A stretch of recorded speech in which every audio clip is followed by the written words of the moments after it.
Hello tout le monde, bienvenue sur Viens et suis-moi, écoute et prête l'oreille, je suis Vaya Priar et je suis très heureuse de vous retrouver aujourd'hui pour une nouvelle semaine d'études du programme Viens et suis-moi, étude qui est basée en cette année 2025 sur les doctrines et alliances. Et nous étudions aujourd'hui la section 1 des doctrines et alliances. Chers frères et sœurs, je voudrais avant tout vous souhaiter une bonne et heureuse année 2025.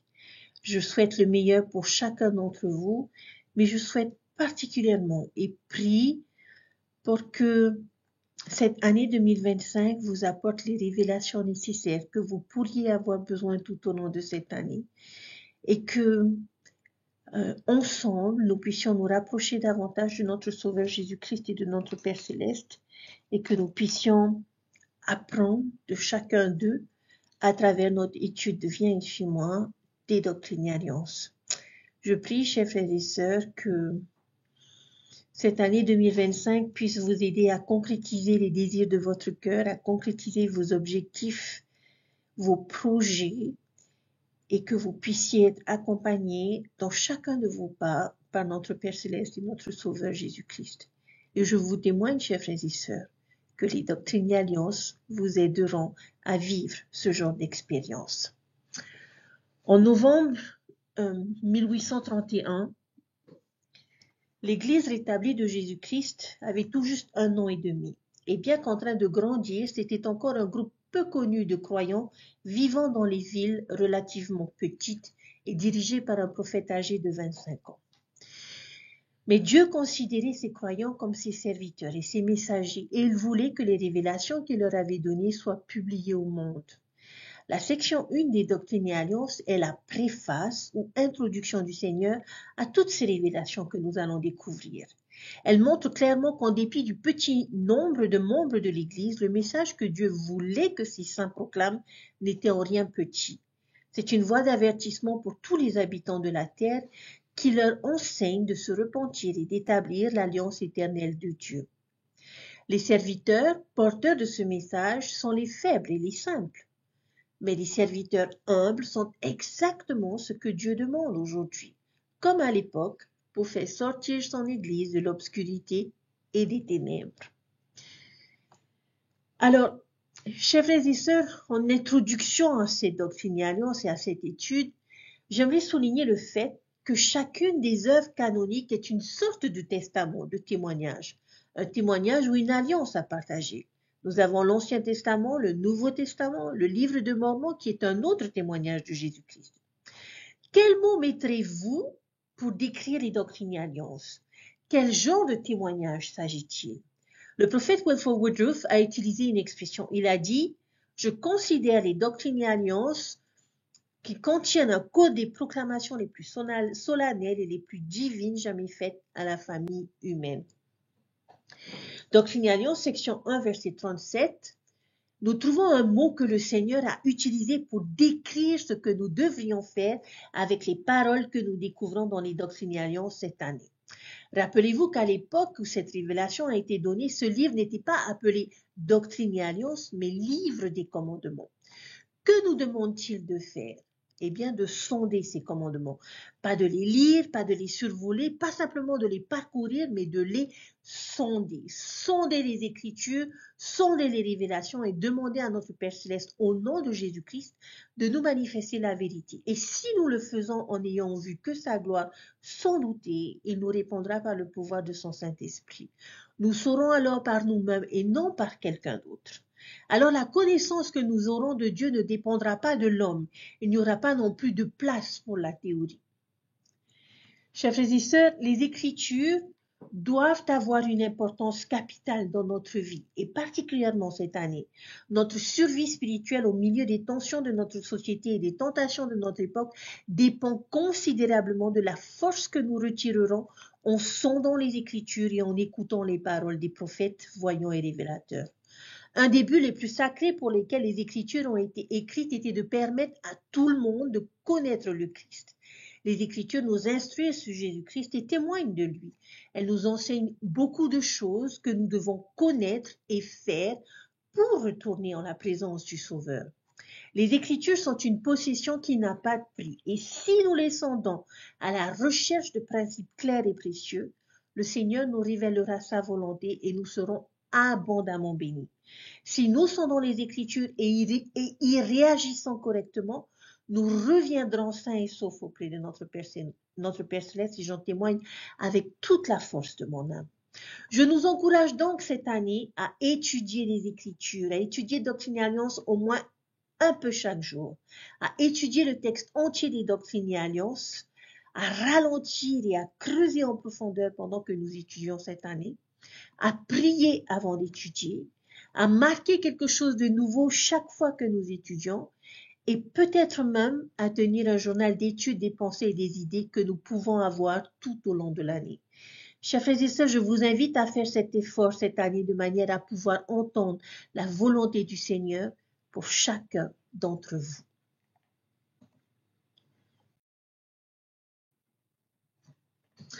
Notre premier enseignement est écouter sa voix. Alors, j'aimerais faire une petite analogie.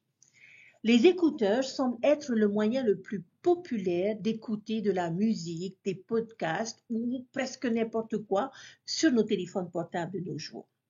J'aimerais que nous puissions réfléchir aux voix que nous écoutons le plus souvent avec ces petits appareils. Quel symbole incroyable du choix des voix. Nous pouvons étouffer le reste du monde et mettre une voix directement dans nos oreilles. Et cela peut être la voix de quelqu'un qui chante, la voix de quelqu'un qui participe à un podcast, la voix d'acteurs, de célébrités, de stars du sport, de politiciens. En tant qu'enseignante, j'ai vu ce conflit de voix se jouer dans la vie réelle. Parfois, je surprends des élèves avec des écouteurs dans les oreilles pendant qu'ils travaillent et je dois leur demander de les retirer pour qu'ils puissent se concentrer. Mais c'est une belle illustration de la façon dont les voix des prophètes dans les Écritures sont étouffées par les voix du monde. Et cela place littéralement une barrière entre nous et la voix du Seigneur. J'aimerais vous raconter une petite histoire, une petite expérience que Marion Giromné a racontée et a vécue un ancien membre de la première présidence. Le président Romney avait l'impression que sa femme Ida perdait l'audition. Et il en était sûr, il en était persuadé. Et il a essayé de la convaincre d'aller faire un contrôle auditif et peut-être de lui faire installer un appareil auditif. Mais elle n'a pas pu se laisser convaincre. Elle ne pensait pas avoir de problème. Il a donc décidé de lui-même d'aller chez le médecin et de lui demander conseil. Et lorsqu'il est allé voir le médecin lui a demandé à quel point c'était grave. Et il lui avait répondu qu'il ne savait pas. Alors il lui a dit de rentrer chez lui, de se renseigner. Il lui a demandé d'aller dans une pièce éloignée et de parler à son épouse. Et qu'il devait se rapprocher de plus en plus jusqu'à ce qu'elle l'entende. Il décide donc de rentrer chez lui et d'essayer ce que le médecin lui avait recommandé. En suivant les instructions de ce médecin, il lui a parlé depuis la chambre pendant qu'elle était dans la cuisine. Aucune réponse. Il s'est rapproché, a parlé de nouveau, aucune réponse. Il est donc allé jusqu'à la porte de la cuisine et il a dit « Ida, m'entends-tu » Et sa femme lui répond « Mais qu'est-ce qu'il y a, Marion? Je t'ai répondu 3 fois. » J'aime beaucoup cette histoire parce que qui avait le vrai problème d'audition, c'était président Romney et pas son épouse. Pourquoi est-ce que je vous raconte cette expérience? Parce qu'aujourd'hui, nous allons examiner un groupe de personnes qui ont un problème d'audition. Certaines personnes même deviennent sourdes. Maintenant, rappelez-vous, et il est important de noter, comme indiqué précédemment, que les doctrines et alliances ne sont pas nécessairement dans l'ordre chronologique. La section 1 n'est pas la première révélation donnée lors du rétablissement. En novembre 1831, Joseph avait reçu plus de 60 révélations et a senti très fortement que les membres de l'Église devaient y avoir accès. La décision a donc été prise de publier les révélations dans un ouvrage imprimé intitulé « Le livre des commandements pour diriger l'Église du Christ ». Eh bien, Joseph a estimé que les révélations avaient besoin d'une introduction, d'une préface au livre. Vous savez, de nombreux auteurs font souvent écrire une préface ou un avant-propos à quelqu'un ou à une personne notable. Eh bien, devinez à qui Joseph a fait faire la préface de son livre. Le Seigneur lui-même. Les Doctrines et Alliances sont le seul livre que je connaisse qui a une préface écrite par un membre de la divinité. Bien que Doctrine et Alliance 1 ne soit pas la première révélation du rétablissement, c'est la révélation que Dieu voulait que nous lisions en premier. Et quel est le premier mot qu'il voulait que nous lisions? C'est le mot écoute, en majuscule, rien de moins. Dieu veut que nous écoutions. Et que veut-il que nous écoutions? La voix de celui qui demeure en haut. Il veut que nous écoutions sa voix. Si nous regardons le premier mot dans chacun des ouvrages canoniques de l'Église, dans l'Ancien Testament, le premier mot est « dans ». Dans le Nouveau Testament, le premier mot est « le ». Dans le livre de Mormon, c'est « je ». Et dans l'appel de Grand Prix, c'est encore « le ». Mais ici, dans les Doctrines et Alliances, c'est « écoute ». Écoute ma voix parce que j'en ai une et que j'ai l'intention de l'utiliser ici dans les derniers jours. Maintenant, considérons que ce que nous savons de la grande apostasie et la façon dont les personnes du monde chrétien ont perçu la révélation et les Écritures. Pourquoi pensez-vous que le premier mot « écoute » est important? Je pense que c'est important parce qu'il établit immédiatement la vérité que Dieu parle à l'homme, que Dieu a une voix. Pendant des centaines d'années, cette voix avait été étouffée, réduite au silence par l'apostasie. Une grande partie du monde chrétien avait abandonné l'idée que Dieu pouvait encore parler à l'homme ou qu'il se souciait suffisamment de lui parler. Dans un sens, ils avaient appuyé sur le bouton « mute ». Ils étaient devenus sourds à cette voix, même s'ils ne pensaient pas avoir de problème d'audition comme le président Romney. Le refrain d'ouverture de Dieu dans la révélation moderne est donc « écoute-moi ». Écoute-moi, je peux parler, j'ai quelque chose à te dire. Et lorsque nous lisons la section 1 dans les versets 1 à 14, je nous invite à marquer chaque mot ou expression qui suggère soit de parler, soit d'écouter. Et peut-être une deuxième chose à rechercher, c'est à qui parle-t-il, à qui s'adresse-t-il? Dans le verset 1, on nous dit « écoute »,« prête l'oreille »,« écoutez ». Le verset 2, « voix du Seigneur, pas d'oreille qui n'entendra ». Verset 3, « leurs iniquités seront publiées sur les toits ». Verset 4, « la voix d'avertissement, la bouche de mes disciples ». Verset 11, « voix du Seigneur, tous ceux qui veulent entendre, entendent ». Verset 14, « ceux qui ne veulent pas écouter la voix du Seigneur, ni la voix de ses serviteurs, et qui ne prêtent pas attention aux paroles des prophètes ». Pouvez-vous voir ce thème dispersé dans ces versets? Il est évident que le Seigneur veut que nous l'écoutions. Maintenant, la deuxième question, avez-vous remarqué à qui il s'adresse? Eh bien, au début, il dit « écoute au peuple de mon Église ». Et il ne s'arrête pas là, il y a un autre « écoutez » au verset 1. Un autre public tout aussi important, « écoutez, peuple de loin, éloignez, vous qui êtes dans les îles de la mer ». Écoutez, car en vérité, la voix du Seigneur s'adresse à tous les hommes. Et au verset 4, la voix d'avertissement s'adressera à tous les peuples. Et au verset 6, ce livre de commandements que je leur ai donné pour vous annoncer aux habitants de la terre. Par conséquent, les doctrines et alliances ne sont pas seulement pour les membres de l'Église, mais c'est pour le monde entier, c'est pour tous les peuples, toutes les nations. Et peut-être devrions-nous regarder cela à l'esprit lorsque nous faisons du travail missionnaire. Peut-être devrions-nous l'utiliser autant que nous le faisons pour le livre de Mormon. Parce que les doctrines alliances s'adressent à tous les habitants du monde. Nous avons donc établi quelques points ici. Que Dieu a une voix, que cette voix s'adresse à tous les peuples. Maintenant, la question suivante que nous pouvons nous poser, c'est qu'est-ce que cette voix a à nous dire? Avez-vous compris cela en lisant? Vous avez peut-être remarqué au verset 4 qu'il s'agit d'une voix d'avertissement. La voix a un avertissement pour nous. Rappelez-vous que les avertissements sont toujours donnés pour notre bien, pour nous protéger d'un danger possible ou à venir. Ils sont donnés par souci pour ceux à qui ils sont adressés. Et il est important de garder cela à l'esprit, surtout lorsque nous lisons certains des termes les plus durs concernant la colère de Dieu. Nous disons donc, ne touche pas à cette poêle parce qu'elle est chaude, ne nage pas dans cette eau parce qu'il y a des requins, ne nous approche pas du bord parce que tu pourrais tomber. Ici, Dieu a un avertissement très précis pour nous. Et cet avertissement est le plus explicite au verset 12 où il dit « Préparez-vous pour ce qui doit venir car le Seigneur est proche ». Le message est celui de la préparation pour la venue du Seigneur. Sa venue est proche. Le reste des doctrines et alliances va nous aider à nous préparer pour la seconde venue. En même temps que Dieu a donné à Joseph cette préface, il lui a également fourni un appendice pour les doctrines et alliances. quelque chose à mettre à la fin de son recueil de révélations. Et c'est la section 133. Quel est le sujet principal de la section 133? Sans surprise, c'est la seconde venue. Ces deux sections sont des serre-livres. Donc, s'il commence son livre par un avertissement et un appel à la préparation, son livre se termine par une description de ce qui va se passer à sa venue. Que vous attendriez-vous à trouver entre les deux? Eh bien, des instructions sur comment se préparer à sa venue.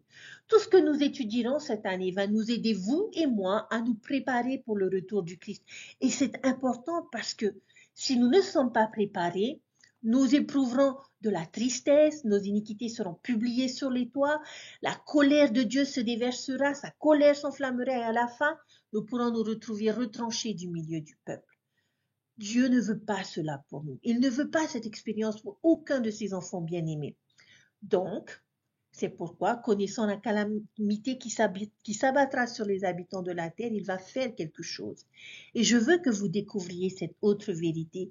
Nous avons déjà établi qu'il veut que nous écoutions sa voix. Mais où allons-nous entendre cette voix? Il n'y a pas de haut-parleur du ciel qui hurle. Dieu lui-même ne vient pas à la télévision ou à la radio pour nous parler, n'est-ce pas? Alors comment va-t-il s'assurer que les habitants de toute la terre vont écouter et entendre sa voix? Au verset 4, la voix d'avertissement sera pour tous les peuples par la bouche des disciples que je me suis choisi dans ces derniers jours. Verset 6, voici ceci est mon autorité et l'autorité de mes serviteurs et ma préface au livre de mes commandements que je leur ai donné à publier pour vous, ô habitants de la terre. Au verset 14, et le bras du Seigneur sera révélé, et le jour vient où ceux qui ne veulent pas écouter la voix du Seigneur, ni la voix de ses serviteurs, et qui ne prêtent pas attention aux paroles des prophètes et des apôtres, seront retranchés du milieu du peuple. Puis, en finissant au verset 17, pardon, c'est pourquoi, moi le Seigneur, connaissant la calamité qui s'abattra sur les habitants de la terre, j'ai fait appel à mon serviteur Joseph Smith, fils, lui ai parlé du haut des cieux et lui ai donné des commandements. Verset 18, et j'ai aussi donné à d'autres le commandement de proclamer toutes ces choses au monde, afin que s'accomplisse ce qui a été écrit par les prophètes. Verset 19, les choses faibles du monde s'avanceront pour abattre les puissantes et les fortes, afin que l'homme ne conseille pas son semblable et ne place pas sa confiance. Quelle est la vérité enseignée ici? Dieu parle par la bouche de ses serviteurs. Maintenant, il parle aussi à l'homme par l'esprit. Et les premières sections suivantes des Doctrines et Alliances en disent long à ce sujet. La révélation personnelle va jouer un grand rôle dans la communication divine. Mais la petite voix douce n'est pas toujours facile à entendre ou du moins à reconnaître pour les personnes. Parfois, le bruit du monde est si assourdissant que la personne moyenne aura du mal à reconnaître la voix de l'esprit. Ainsi, Dieu, dans sa sagesse et sa miséricorde infinie, nous a donné une voix plus forte, une voix audible, une voix indubitable que toute personne peut entendre avec ses oreilles mortelles. La voix des prophètes, la voix des serviteurs de Dieu. N'est-ce pas merveilleux qu'il fasse cela pour nous? La révélation personnelle est une compétence spirituelle un peu plus avancée. Mais écouter les prophètes nous aidera à nous préparer à entendre cette voix plus subtile parce que nous commencerons à ressentir la familiarité.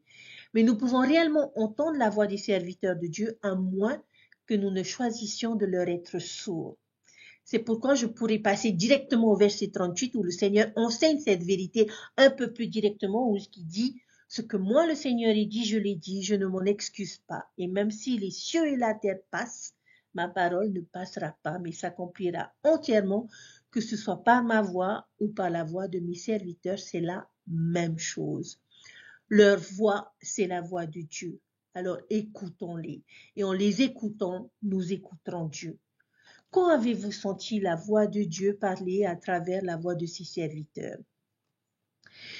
Chers frères et sœurs, Dieu nous a donné des prothèses auditives dans les derniers jours. Et je sais que lorsque j'entends la voix du Seigneur, chaque fois que j'étudie les Écritures, son son résonne à chaque page. Je l'entends dans la voix de Moïse, de Pierre, de Paul, de Néphi, de Moroni, de Joseph Smith. J'entends la voix du Seigneur chaque fois que nous avons une conférence générale.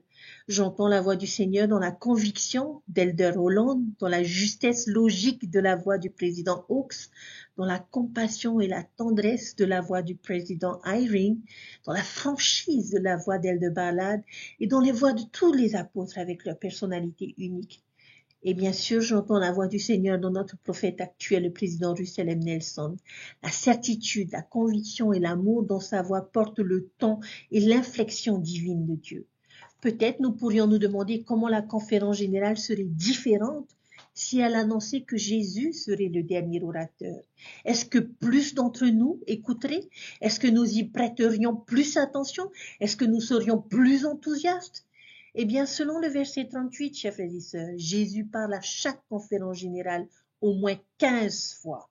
Donc, au lieu de les ignorer ou d'appuyer sur le bouton mute ou de nous boucher les oreilles, nous pouvons écouter la voix d'avertissement, la voix du Seigneur par l'intermédiaire de ses serviteurs. Et si nous faisons cela, alors nous serons prêts quand il reviendra. Harold Billy a dit ceci: vous n'aimerez peut-être pas ce qui vient de l'autorité de l'Église. Cela peut être en conflit avec vos opinions politiques. Cela peut contredire vos opinions sociales. Cela peut interférer avec certains aspects de votre vie sociale. Mais si vous écoutez ces choses comme si elles venaient de la bouche du Seigneur lui-même, avec patience et foi, la promesse est que les portes de l'enfer ne prévaudront pas contre vous, oui, et le Seigneur Dieu dispersera les pouvoirs des ténèbres devant vous et fera trembler les cieux pour votre bien et la gloire de son nom. Votre sécurité et la mienne dépendent de notre capacité à suivre ou non. Gardons un œil sur le président de l'Église. Pourquoi pensez-vous que le Seigneur nous donne des prophètes vivants en plus des Écritures? Quand avez-vous senti la voix de Dieu parler à travers la voix de ses serviteurs? Un moment où un discours a touché votre cœur ou vous a aidé d'une manière ou d'une autre. Et que pourriez-vous faire pour que les paroles des prophètes vivants occupent une place plus centrale dans votre vie? J'aimerais vous faire quelques suggestions, chers frères et sœurs, que j'aimerais partager avec vous. Écoutez les discours de la conférence générale pendant les activités quotidiennes. Choisissez un discours chaque semaine à étudier parallèlement à vos écritures et mettez en évidence les idées clés et faites-les référencer avec les écritures connexes. Écrivez les citations ou messages clés des prophètes et affichez-les là où vous les verrez tous les jours. Partagez une citation ou une idée préférée avec votre famille, vos amis ou sur les réseaux sociaux. Chers frères et sœurs, je nous invite à monter le volume des prophètes et à baisser le volume du monde. Et je témoigne que nos prophètes et apôtres sont réellement la voix du Seigneur.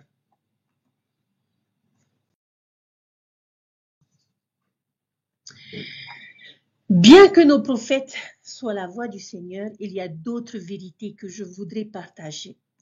Dans les versets 19 au verset 23, nous trouvons l'expression « afin que ». Dieu a appelé ses prophètes et ses serviteurs afin que quoi? Afin que l'homme ne conseille pas son semblable et ne place pas sa confiance dans le bras de la chair. Dieu veut que nous ayons quelqu'un sur qui compter pour apprendre la vérité. L'homme n'est pas toujours une source fiable. Nous nous trompons souvent. Nous avons besoin d'un conseil céleste en ces temps calamiteux. Et nous devons faire confiance à un bras divin et non à un bras charnel. Afin que chacun parle au nom de Dieu, le Seigneur, le Sauveur du monde. Je crois que cela signifie que ses serviteurs peuvent parler avec autorité de la part de Dieu. Peut-être pas tout homme sur terre, mais que tout homme qui met sa confiance en Dieu et en ses prophètes puisse parler au nom de Dieu avec l'autorité de son sacerdoce. Verset 21, afin que la foi grandisse sur la terre. Je sais que ma foi augmente chaque fois que j'écoute les prophètes ou que j'étudie les Écritures. Si quelqu'un me demandait comment puis-je obtenir un témoignage fort, eh bien je lui répondrai, passe plus de temps à écouter les prophètes vivants et à lire les Écritures, et ta foi augmentera certainement.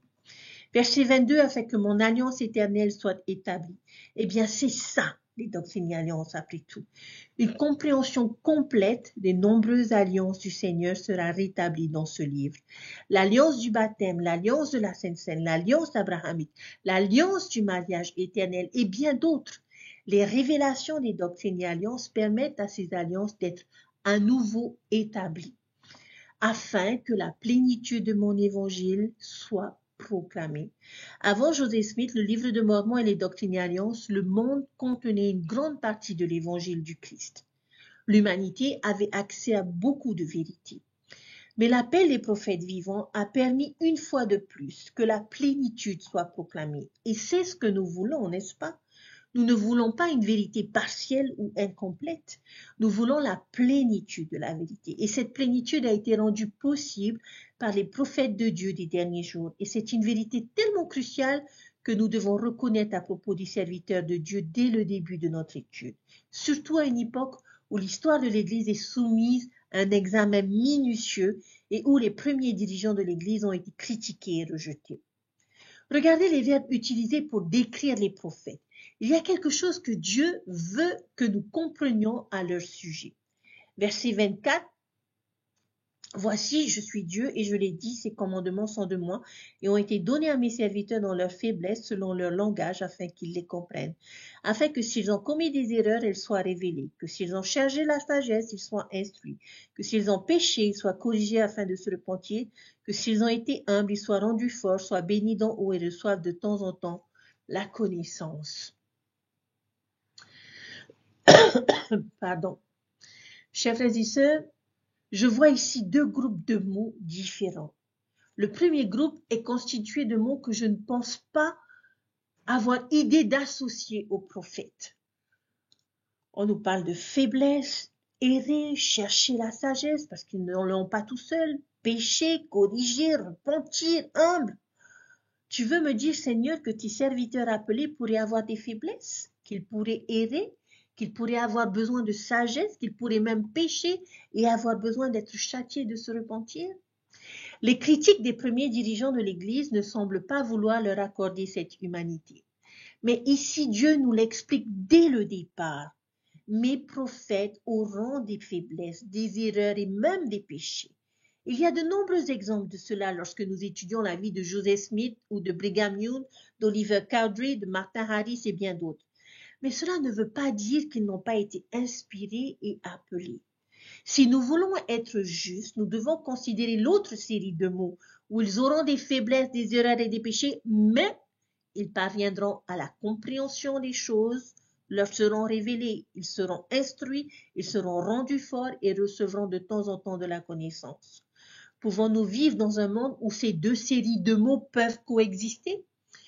Il y a un excellent discours qui a été donné par frère Renlund et sa femme Ruth, où ils partagent une merveilleuse petite métaphore sur une personne qui se retrouve à nager dans l'océan pour sauver sa vie après que son bateau a chaviré. Heureusement, un vieux pêcheur dans un bateau cabossé vient à leur secours. Au début, ils sont reconnaissants pour le sauvetage et pour l'eau et la nourriture qui leur sont offertes lorsqu'ils montent à bord. Mais après un certain temps, la personne commence à remarquer à quel point le pêcheur a l'air échevelé, sale, à quel point le bateau est vieux et minable et à quel point la nourriture et l'eau sont périmées. Très vite, les imperfections du bateau et du pêcheur sont la seule chose à laquelle la personne peut penser et elle exige qu'on la laisse descendre du bateau et qu'on la laisse retourner dans les eaux dangereuses. Voyez-vous le message ici, chers frères et sœurs? Tout cela s'applique aussi parfaitement à nos dirigeants de l'Église. Ils ont apporté au monde de la compréhension, l'instruction, la connaissance et la force. Il suffit de voir ce que Dieu a pu accomplir avec des personnes aussi imparfaites. Il est imprudent et injuste de mettre l'accent sur un ensemble de mots au détriment d'un autre. Certains souligneront triomphalement lorsqu'ils liront quelque chose sur Joseph Smith ou Brigham Young et diront « Regardez, c'était des hommes faibles, ils ont commis des erreurs, ils ont péché. » Puis ils rejetteront complètement leur appel divin. D'un autre côté, il n'est pas sage de souligner uniquement le bien et de ne pas reconnaître la faiblesse. Alors, que devrions-nous faire lorsque nous reconnaissons cette faiblesse, cette erreur et ce péché? Nous faisons ce qu'on nous demande de faire chaque fois que nous voyons ces choses chez quelqu'un. Nous faisons ce que nous espérons que les gens fassent pour nous lorsqu'ils verront nos faiblesses, nos erreurs et nos péchés. Nous pardonnons et nous laissons le jugement à Dieu et permettons aux personnes d'être mortelles, d'être humains. Je pense que c'est un très bon conseil pour nous tous alors que nous commençons une étude approfondie de l'histoire de l'Église et de ceux qui y sont impliqués. Nous devons nous rappeler que la plupart de ces premiers dirigeants de l'Église étaient eux-mêmes des convertis. Ils ont été placés à ces hautes positions d'autorité après avoir été membres de l'Église pendant une très courte période seulement. Dans certains cas, des mois. Il est un peu juste de les comparer aux prophètes, injuste de les comparer aux prophètes et aux apôtres d'aujourd'hui qui, avant d'être appelés, ont eu des décennies d'expérience dans la façon de diriger, l'étude et le témoignage. Mais ici, on ne peut pas s'attendre à ce qu'ils soient parfaits non plus. Chers frères et sœurs, la dernière leçon que j'ai pour nous se concentre spécifiquement sur le message des versets 19 à 30. Il y a ici un message puissant sur les prophètes et l'Église que je crois qu'il est important que nous comprenions au début de notre étude des doctrines et alliances. Et j'aimerais partager quelques vérités importantes. Au verset 30, ces serviteurs qu'il appelle, ils ont une œuvre à faire. Ils vont accomplir quelque chose de grand dans les derniers jours. Et qu'est-ce que c'est? Aussi afin que ceux à qui ces commandements ont été donnés aient le pouvoir de poser les fondements de l'Église et de la faire sortir de l'obscurité et des ténèbres, elle qui est la seule Église vraie et vivante sur toute la surface de la terre, et en laquelle moi le Seigneur je me complais. Et je parle ici à l'Église en son ensemble et non aux membres individuellement. Ces serviteurs établiront l'Église du Seigneur dans sa plénitude une fois de plus sur la terre. Quel genre d'Église s'agit-il? Deux adjectifs clés, une Église vraie et vivante. Je pense que nous avons tendance à nous concentrer sur la première moitié de cette déclaration plus que sur la seconde. Dans les réunions de témoignage, nous avons l'habitude d'entendre les personnes dire qu'ils savent que cette Église est vraie. Et ensuite, nous mettons un point après ce mot. Peut-être avons-nous besoin d'une correction de ponctuation dans nos témoignages. Nous avons besoin d'une virgule. C'est vrai, virgule, et vivante. Vrai suggère qu'elle est fondée sur des principes éternels, qu'elle est fiable et ferme, mais elle est aussi vivante. Un être vivant grandit, s'adapte, change et mûrit. Il grandit non seulement en nombre et en taille, mais aussi en révélation et en compréhension. Comme un arbre, de nouvelles branches se ramifieront, tandis que d'autres devront être élaguées ou coupées. Nous ne vivons plus selon l'ordre uni. Notre application de la parole de sagesse a mûri depuis qu'elle a été donnée pour la première fois. Notre compréhension du scellement a grandi. Notre politique sur la race et la prêtrise a été élaguée. Parfois, les personnes sont angoissées par les changements dans l'Église. Changement de politique, changement dans la loi de la polygamie, changement dans la dotation du temple, de l'Église, de 3 heures à l'Église à 2 heures. Mais nous devons nous rappeler que nous grandissons. Les critiques exigent une Église qui ne grandit pas. Ils pensent que le changement suggère que le passé était faux et mauvais. Mais ce n'est pas nécessairement le cas. L'Église mûrit, où le monde change et nous devons nous adapter. Et parfois, ces changements sont profonds. D'autres sont peut-être plus une question de préférence de direction ou de nature mécanique. Par exemple, appeler cela ministère plutôt, service pastoral plutôt qu'enseignement au foyer n'est pas un changement trop important, peut-être plus un ajustement, mais peut-être qu'un changement de terme ajoute de la fraîcheur et de la vitalité au programme. Dans tous les cas, nous devrions nous rappeler que nous sommes une Église vraie et vivante. Et ce sera un autre principe crucial à comprendre lorsque nous étudierons le rétablissement et lorsque nous examinerons l'histoire de l'Église cette année.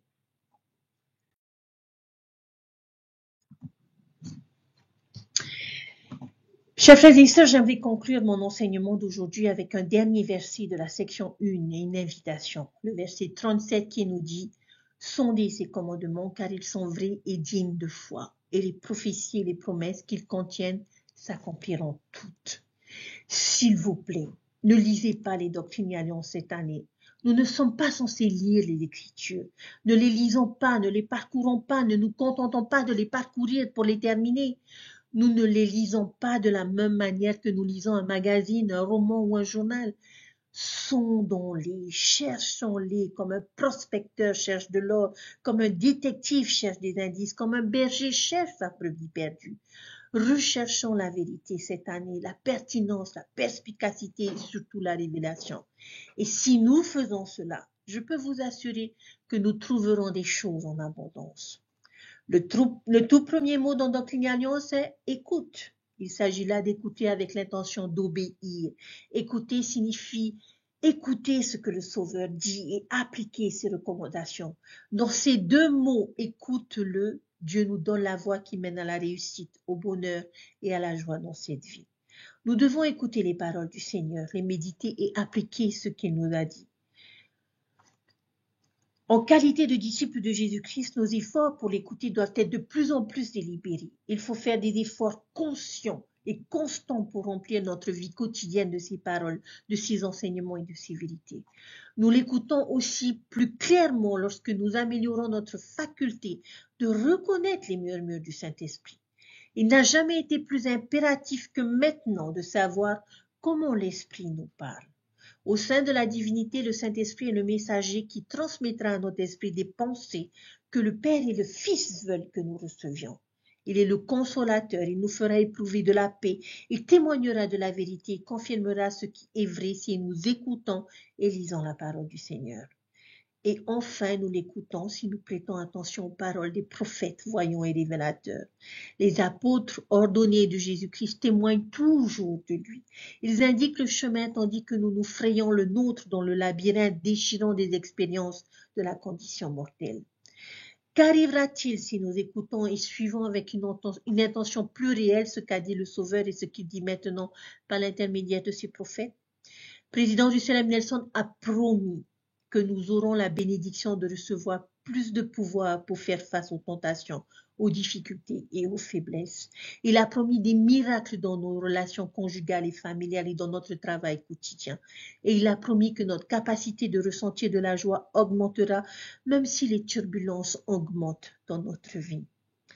Chers frères et sœurs, je vous témoigne de toutes ces vérités avec la force de mon âme. L'étude des doctrines et alliances peut changer votre année 2025 et peut vous aider à trouver la joie et le bonheur que chacun aspire à avoir dans sa vie. Je vous témoigne, chers frères et sœurs, que Dieu nous parle, que nous croyons en un Dieu qui nous entend et qui veut nous parler. Mais quelle voix choisissons-nous d'écouter?